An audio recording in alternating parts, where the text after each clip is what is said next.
Hi guys, इस video में हम रिव्यू करेंगे यामा FS100C गिटार का, जो कि है कंसर्ट साइज का कटअवे गिटार। जो म्यूजिक वाले बंदे हैं उनको इतनी सी बात से इस गिटार की बहुत सारी क्वालिटीज के बारे में समझ में आ गया होगा, लेकिन ये रिव्यू है बिगनर्स के लिए और ये गिटार भी है बिगनर लेवल के गिटारिस्ट्स के लिए। तो मैं अपनी हर बात का एक्सप्लेनेशन इस छोटी सी वीडियो में देने वाला हूं। तो जिन बंदों की म्यूजिक की जर्नी शुरू होने वाली है उन बंदों के लिए ये वीडियो बहुत ही ज्यादा इंपॉर्टेंट होने वाला है। तो अपना ओपिनियन इस वीडियो को पूरा देखने के बाद बनाना इस गिटार के बारे में और इस वीडियो के बारे में। तो चलिए वीडियो शुरू करते हैं। अब पहली टर्म मैंने बोली कंसर्ट साइज का कटअवे गिटार, तो इसका मतलब मैंने इस बॉक्स के बारे में बोल दिया है कि ये कटअवे टाइप का है। साथ ही साथ मैंने इसकी पूरी बॉडी के बारे में भी बोल दिया, क्योंकि कंसर्ट साइज के गिटार्स की तारों की लेंथ 38 इंचेस से 42 इंचेस के बीच में होती है और 42 इंचेस के ऊपर वाले गिटार्स बेसिकली ड्रेडनॉट गिटार्स होते हैं। यानी कि इन गिटार के तारों, इस गिटार के तारों की लंबाई थोड़ी सी छोटी है। यानी कि अब आपको एक छोटे से फिजिक्स के कॉन्सेप्ट के बारे में बताता हूं। अगर यहां से यहां ऐसे धागा बंधा हुआ है और अगर मैं उसको फिंगर से टच करूंगा, अगर उस धागे की लंबाई छोटी सी है तो उसमें जो फ्रीक्वेंसी आएगी वो हाई फ्रीक्वेंसी पे उसका वाइब्रेशन होगा।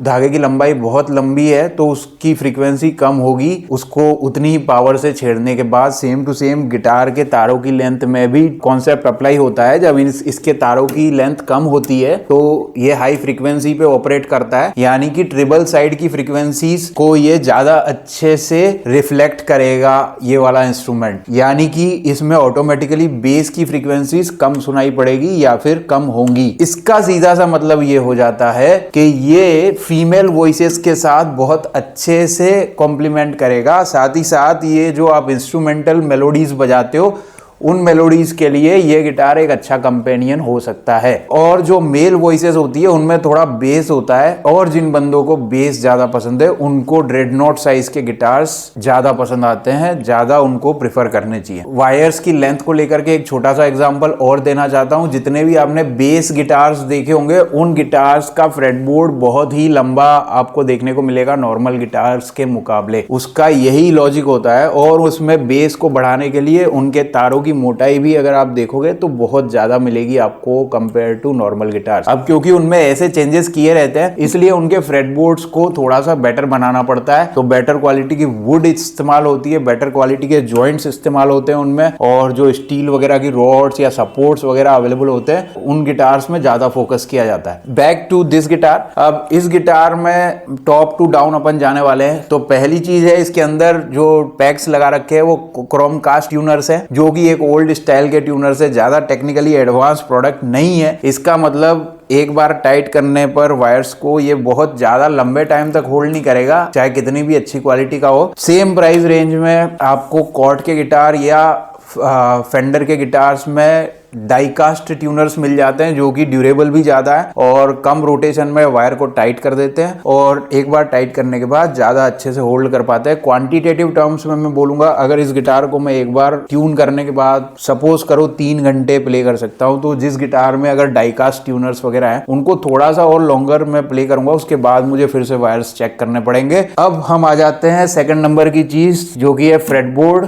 गिटार का one of the most important part है, क्योंकि अगर आप लंबे टाइम तक गिटार को इस्तेमाल करते हो तो आपका फ्रेटबोर्ड ही है जो कि डैमेज होने का खतरा रहता है। दूसरे नंबर पे, फर्स्ट नंबर की चीज है ये वाला ब्रिज, जो कि सबसे ज्यादा खराब होने वाली चीज है गिटार में, क्योंकि ये तार बहुत स्ट्रॉन्ग तार होते हैं और इनको टाइट रखना सालों साल वो एक प्रॉब्लम खड़ी करता ही है ब्रिज के लिए और फ्रेटबोर्ड के लिए। उस फ्रेटबोर्ड और ब्रिज पे बहुत ज्यादा जोर पड़ता है। तो इसका फ्रेटबोर्ड और ब्रिज दोनों ही best of the quality wood available के साथ बनाया गया है, जो कि है रोजवुड, जो कि सबसे हार्डेस्ट और सबसे बेटर क्वालिटी की वुड है फ्रेटबोर्ड बनाने के लिए। हालांकि इन सब गिटार्स के अंदर स्टील की रॉड भी लगाई जाती है इंटरनल सपोर्ट के लिए, पर फिर भी मैं बोलूंगा कि ये गिटार में इस बात का बहुत अच्छे से फोकस रखा गया है और यहाँ पे यामा ने कोई कॉम्प्रोमाइज नहीं किया है। तो that is a brownie point for this guitar. अब हम बॉडी के बारे में बात करते हैं। तो बॉडी के बारे में एक छोटा सा कॉम्प्रोमाइज जो अदर रिव्यूज में मेरे को देखने को मिला है, पर वो एक्चुअली में कॉम्प्रोमाइज नहीं है, उसको भी मैं समझाऊंगा। इसकी बॉडी बॉडी नेटो वुड के साथ बनाई गई है। अब कुछ रिव्यूअर्स बोलते हैं कि नेटो वुड मेहगनी वुड का ही एक दूसरा टाइप है, ऐसा कुछ भी नहीं है। नेटो वुड अलग होती है, मेहगनी वुड अलग होती है। अब वुड के मटेरियल पे काफी सारे रिव्यूअर्स मैं देख रहा हूँ बहुत ज्यादा फोकस कर रहे हैं, बट ये सभी लोग आपको बेवकूफ बना रहे हैं। मैं सीधे सीधे बता रहा हूँ, उसका सीधा सा कारण ये है, एक तो वुड की प्राइस जो होती है वो कभी भी इस बात से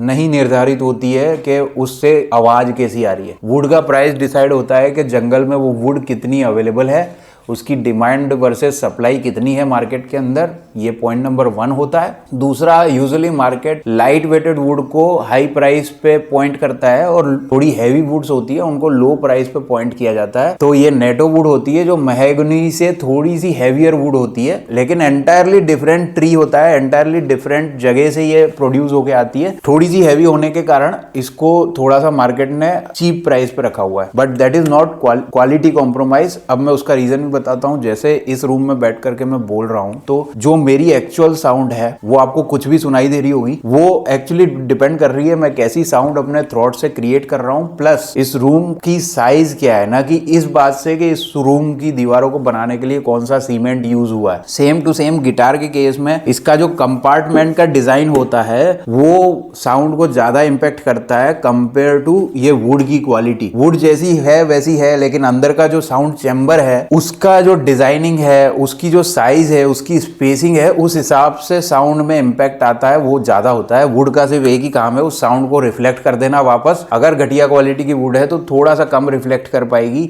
अगर अच्छी क्वालिटी की वुड है तो ज्यादा रिफ्लेक्ट कर पाएगी। बस इतना ही होता है, मेलोडी पे इतना ज्यादा अंतर नहीं पड़ता है मेरे दोस्त। अब कुछ लोग फिर भी वुड की क्वालिटी के बारे में बात करेंगे और उल्टे पुल्टे रिव्यू डाल के रखे हुए मैंने देखा है। काफी ज्यादा सब्सक्राइबर वाले म्यूजिशियंस भी है, तो उनके बारे में मैं बात करूं, वो लोग वुड के बारे में इसलिए बात करते हैं क्योंकि या तो वो उनकी वीडियोज स्पॉन्सर्ड वीडियोज होती है, या फिर कई बार उनको खुद को ही नहीं पता है कि उनको बात क्या करनी चाहिए। जो बड़े बड़े ब्रांड्स आपने सुने होंगे, कोई 2-3 ब्रांड सुने होंगे जो काफी हाई प्राइस पे गिटार्स को बेचते हैं, 4-4, 5-5 लाख रुपए का गिटार बिच रहा है मार्केट में। उनके पास कोई वैलिड पॉइंट नहीं है उस अनकटोटी सी प्राइस को जस्टिफाई करने के लिए, तो वो ऐसी उल्टी पुल्टी बातें ला करके आपके दिमाग में भरते हैं कि इसका फ्रेटबोर्ड इस वुड का है, इसका बॉडी इस वुड का है। क्योंकि जब तक वो इस तरह की बात नहीं करेंगे वो आपको बहुत ज्यादा इन्फ्लुएंस नहीं कर सकते 5 लाख रुपए का गिटार खरीदने के लिए। अगर वो बोलेंगे कि इंजीनियरिंग बेस्ट है हम लोगों की, तो आप फिर काउंटर आर्ग्यूमेंट भी कर सकते हो कि यामा की इंजीनियरिंग से अच्छी है क्या तुम्हारी इंजीनियरिंग, और वहां पे वो कुछ बता नहीं पाएंगे। तो आपको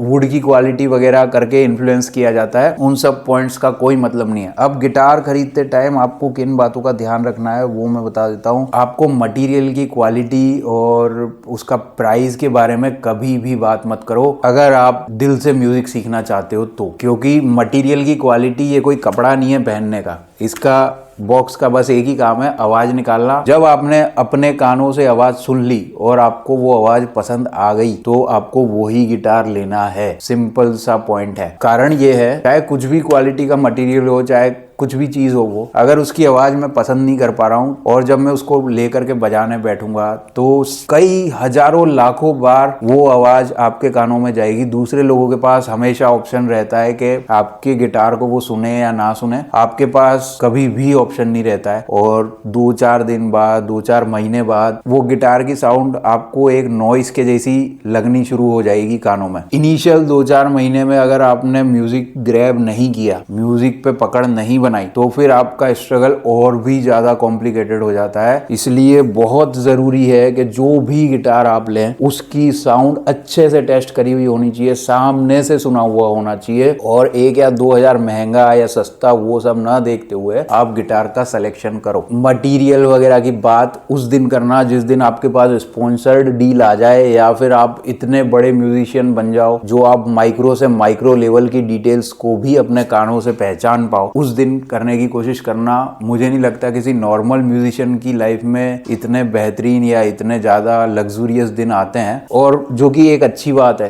क्योंकि जब आपने म्यूजिक का कोई पीस प्ले किया है तो आप डेफिनेटली यही जानना चाहोगे कि आपने उस म्यूजिक को कैसा प्ले किया, अगले बंदे ने उस म्यूजिक को एंजॉय किया या नहीं किया, ना कि ये मेरा गिटार इस मटेरियल का बना हुआ है, क्या तुम्हें म्यूजिक अच्छा लगा। ऐसा आप बिल्कुल नहीं करने वाले। आई होप आपको समझ में आ गई होगी। तो रिव्यू यहीं पे खत्म करते हैं। मैं इस गिटार को उन बंदों को रिकमेंड करूंगा जिनकी हाइट 5.5 से कम है और जिनकी वॉइस थोड़ी ट्रिबल साइड में है। मोस्टली तो फीमेल्स की वॉइस ट्रिबल साइड में होती है, तो उनकी वॉइस के साथ बहुत अच्छा कॉम्प्लीमेंट करेगा। या फिर जिनको सिंगिंग नहीं करनी, जिनको इंस्ट्रूमेंटल मेलोडीज बजानी है, उन लोगों के लिए भी ये गिटार बेस्ट है। और ऑनलाइन गिटार्स ना ही खरीदो तो अच्छा है, जब तक कि आपके पास कोई और बेटर विकल्प ना हो। अब मैं इस गिटार का एक सैंपल प्ले करके बता रहा हूँ आगे वाली क्लिप में, आप सुन लेना। पर लेना सिर्फ उन्हीं बंदों को है जिन्होंने इस गिटार को सामने से सुन रखा है, और जिनको ऑलरेडी ये पसंद आता है वो लोग नीचे दिए हुए डिस्क्रिप्शन से जा करके चेकआउट कर सकते हैं। आपका कुछ नहीं बिगड़ेगा, मेरे चैनल को थोड़ा सा सपोर्ट मिल जाएगा, तो प्लीज इतना सपोर्ट कर दीजिए। और जो नहीं खरीद रहे लेकिन उनको कुछ म्यूजिक की समझ इस वीडियो से मिली है, तो वो चैनल को लाइक एंड सब्सक्राइब कर सकते हैं। मैं ऑडियो इंजीनियरिंग और ऑडियो डिजाइनिंग से लेकर के फ्यूचर में और भी वीडियोस आप लोगों के लिए लाने वाला हूँ। Thanks for watching this video.